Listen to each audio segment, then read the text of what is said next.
Bueno, imaginemos por un momento el siguiente reto, tanto intelectual como físico.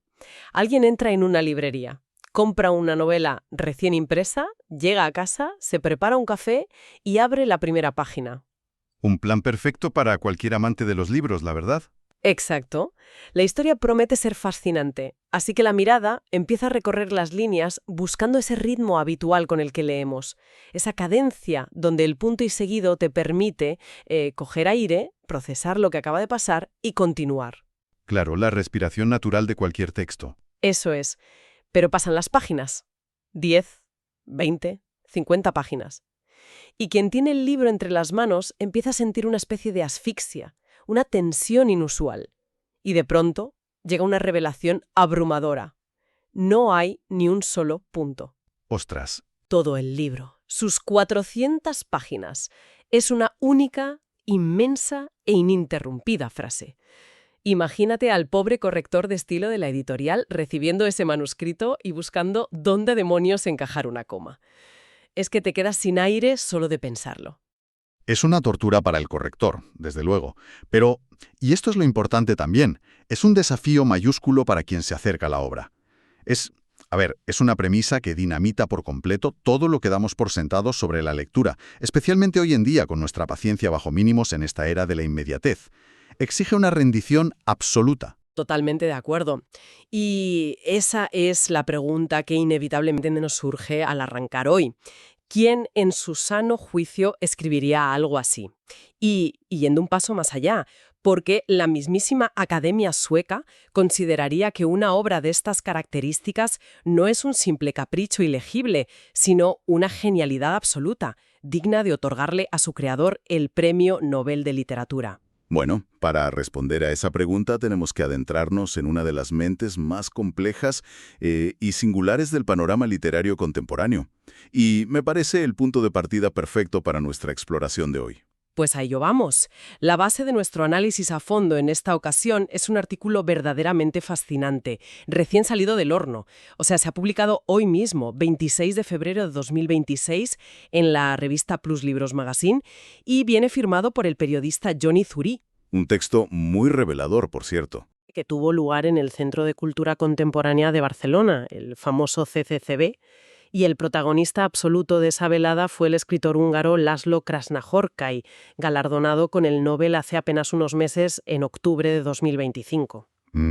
Y el objetivo de esta inmersión profunda que vamos a hacer hoy, para quien busque entender esto en toda su magnitud, es precisamente descifrar ese universo tan particular, tan denso que arrastra este autor.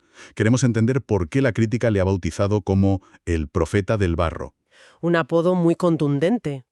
Sí, sin duda. También veremos cómo su obra redefine por completo nuestra idea del apocalipsis y qué nos dice su literatura sobre el colapso silencioso de nuestra sociedad frente al ruido constante de los algoritmos. A ver, para ponernos en situación, Zuri arranca su crónica pintando un cuadro que casi se puede tocar. Describe que entrar a esa sala del CCCB para escuchar a Krasznahorkai es como abrir una puerta y aparecer de golpe en una iglesia ortodoxa en mitad de una estepa olvidada. Fíjate qué imagen. Es brutal. Hay un ambiente de reverencia que, según cuenta, roza el temor. Y me llamó mucho la atención un detalle atmosférico. El periodista cuenta que el cielo de Barcelona ese día, justo sobre el patio del centro, era de un gris plomizo, denso, casi masticable. Parece como si la propia ciudad hubiera decidido apagar su luz mediterránea para mimetizarse con la oscuridad del autor. Es una analogía fantástica, muy literaria, pero que refleja a la perfección la energía que proyecta este hombre. Y claro, para entender de dónde sale esa densidad tan palpable, tenemos que mirar hacia sus orígenes. Hablamos de su zona cero, tanto geográfica como emocional. Yula, ¿verdad? Exacto. Krasznahorkai nace y se cría en Yula, una pequeña ciudad húngara justo en la frontera con Rumanía. Y lo fascinante aquí es cómo el artículo describe el entorno de su juventud. En ese lugar, en plena Guerra Fría, el famoso socialismo real no era una teoría política abstracta que se debatía en las universidades. No era una idea. Era algo completamente físico. Exactamente. Era una especie de costra que lo recubría absolutamente todo. Hablamos del polvo constante en las calles sin asfaltar, de una burocracia aplastante, del silencio opresivo de unas fronteras cerradas a cal y canto. Es una atmósfera que se te mete en los pulmones y te moldea, te cambia la forma de ver el mundo para siempre. Claro, el propio autor confiesa en la charla que su infancia allí fue literalmente un entrenamiento temprano para el colapso. Cuenta algo que me dejó pensando. Dice que en Yula el tiempo no avanzaba, sino que se acumulaba. Y lo interesante es que la Academia Sueca señaló esta novela como un pilar fundamental para otorgarle el Nobel. El artículo insiste mucho en dejar clara una idea. Esto no es ciencia ficción. Para nada. No es una distopía futurista a lo George Orwell. Es un reportaje nacido directamente de su memoria. Y eso es lo que lo hace tan demoledor cuando lo lees. Tango Satánico nos cuenta la historia de unos campesinos que malviven en una granja colectiva en ruinas bajo una lluvia que parece no tener fin y que convierte el paisaje en puro barro. Todo esto mientras aguardan desesperados la llegada de un falso profeta. Es una premisa desoladora. Lo es, pero si reflexionamos sobre por qué esto es relevante para nuestra audiencia hoy en día, la respuesta es clara. Leer a Krasznahorkai ahora es como coger una de esas fotografías color sepia de las que huelen a humedad y llevan años en un cajón. Parecen de otro mundo, sí, pero cuentan verdades crudísimas sobre la condición humana que nuestro presente, tan digital y reluciente, es incapaz de procesar. Totalmente. Y hablando de verdades crudas, entramos en un terreno conceptual que me parece la clave de todo su pensamiento. En el texto se menciona que la célebre ensayista estadounidense Susan Sontag, que, ojo, no era alguien que regalara elogios a la ligera, lo bautizó como el maestro del apocalipsis. Un título imponente. Sin duda. Pero claro, cuando a cualquiera se le menciona la palabra apocalipsis, el cerebro se va directo a las superproducciones. Un meteorito impactando contra la Tierra, tsunamis, invasiones. Un evento explosivo, rápido y definitivo. Y ahí es donde Lamport nos corrige la plana con una ironía finísima. Durante el encuentro, deja clarísimo que esa visión es, en el fondo, una fantasía reconfortante. ¿Reconfortante? Sí, porque tiene un final. Para Krasznahorkai, el apocalipsis no es un estallido repentino un martes por la tarde. Es un estado crónico. Es un proceso de erosión lentísimo, pero completamente imparable. Es ver cómo la dignidad humana se va desgastando, cómo el edificio civilizatorio se desmorona piedra a piedra, día a día. De hecho, lanza una afirmación que recoge el artículo y que es para echarse a temblar. Dice que la humanidad no ha vivido nunca en armonía. Madre mía. Es una bocetada de realidad tremenda. Ni en Grecia, ni en el Renacimiento, ni ahora. Jamás hemos estado en armonía. Y aquí, fíjate, es donde la estructura de sus libros, lo que comentábamos al principio de esa novela de 400 páginas sin un solo punto, cobra todo el sentido. La forma sigue al fondo, literalmente. Eso es, la forma literaria se abraza al mensaje. Si lees obras suyas como Guerra y Guerra, te das cuenta de que esas frases interminables no son una pose intelectual para torturar a quien lee. Son el equivalente literario a una marea negra que sube sin parar y que no te deja sacar la cabeza para coger aire. Si el colapso no da tregua, su prosa tampoco puede tener puntos y aparte. Es una genialidad formal. Y lo fascinante es que esta visión tan asfixiante de la realidad no se quedó encerrada en los libros. Encontró un cómplice absoluto en otro medio artístico. Según relata la crónica, aquí se vivió uno de los momentos más emotivos en el CCCB, cuando salió a relucir el nombre del cineasta Béla Tarr. Es de película. Año 1984. Béla Tarr, que para quien no lo sepa es una leyenda del cine húngaro, consigue leer el manuscrito de Tango Satánico antes de que se publique. Le impacta tanto que se presenta a las 5 de la mañana en casa de Krasznahorkai. Empieza a porrear la puerta. Imagínate escena a esas horas. Claro, el escritor le abre medio dormido y Tarr, sin mediar palabra, le exige que tienen que empezar a rodar esa historia inmediatamente. Ni buenos días ni nada. Y así nace una de las hermandades creativas más impresionantes de la cultura europea contemporánea.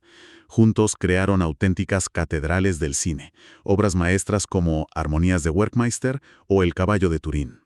El estilo visual de Tarr se basaba en larguísimos planos secuencia, es decir, encender la cámara y seguir a los personajes durante minutos sin hacer un solo corte, a través de escenarios desoladores. Es la traducción visual exacta de la prosa del Nobel, ¿verdad? Exactamente.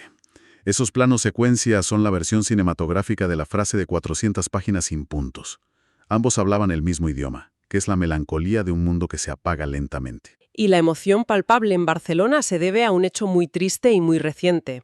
El artículo menciona que Béla Tarr falleció el mes pasado, en enero de este año 2026.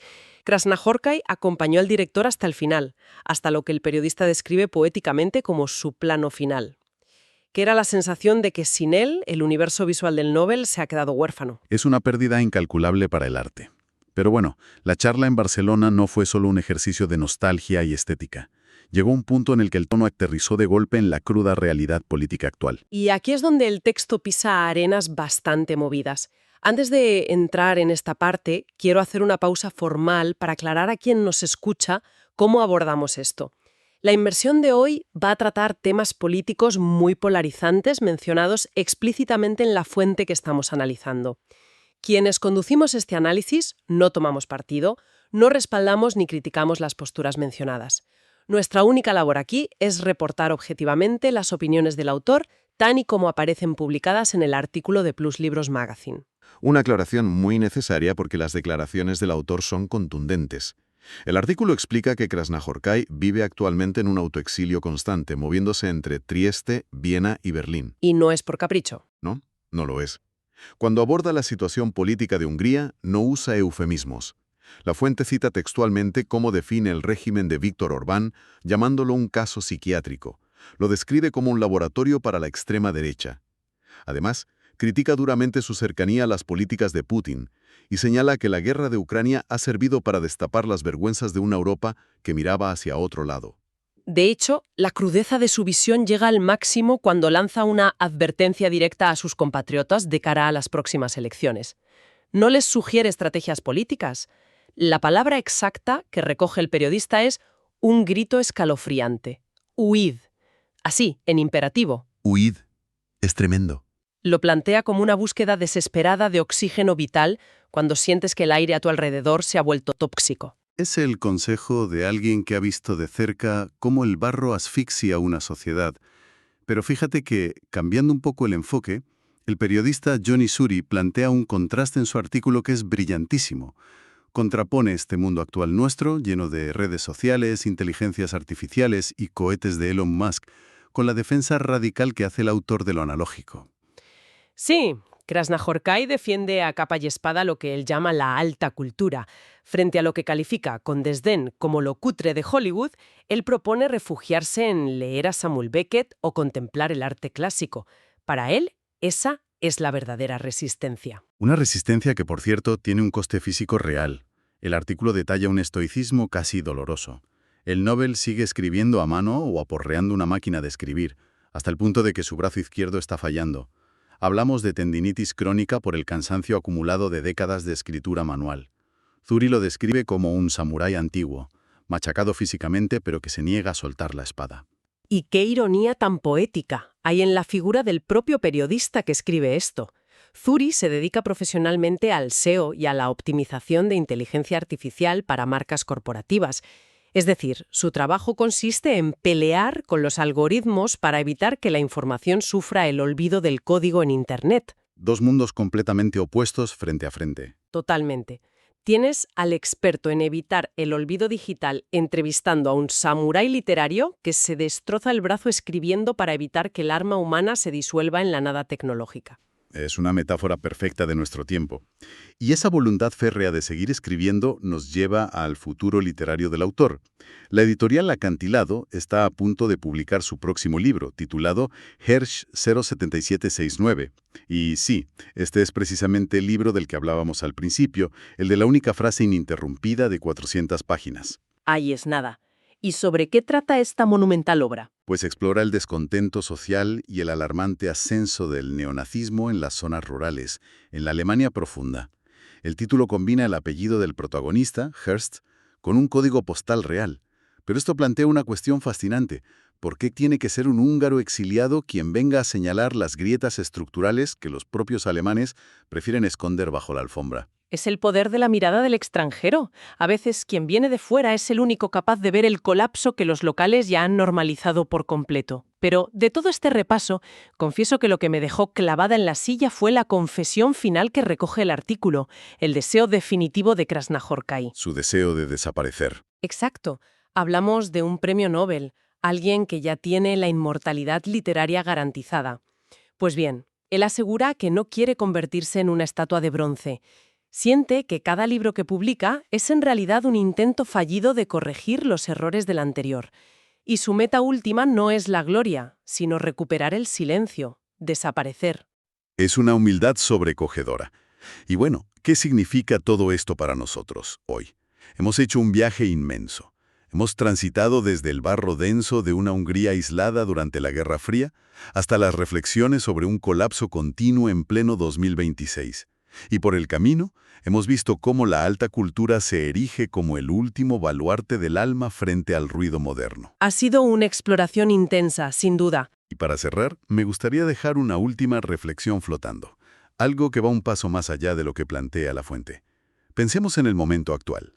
En este año 2026 parecemos obsesionados con que la inteligencia artificial y los algoritmos documenten, guarden y optimicen cada segundo de nuestra existencia. Tenemos pánico a no ser recordados. Exacto. Y sin embargo, Krasznahorkai nos dice que él escribe desesperadamente, no para ser recordado eternamente, sino para ganarse el derecho a desaparecer en el silencio. Así que la pregunta que nos deja es esta. ¿Y si en un mundo completamente ahogado por la información permanente y la memoria artificial, el verdadero privilegio humano, la verdadera salvación frente al falso profeta de la tecnología, no sea la memoria eterna, sino el sagrado derecho a ser completamente olvidados? ¡Qué barbaridad de pensamiento para llevarnos de esta inversión profunda! Nos quedamos con esa potente imagen del derecho al olvido y al silencio frente a la saturación tecnológica. Confiamos en que este análisis a fondo invite a nuestra audiencia a seguir cuestionando las fuentes y sobre todo a no dejarse ahogar por el barro del día a día. Muchas gracias por acompañarnos en esta exploración y hasta la próxima.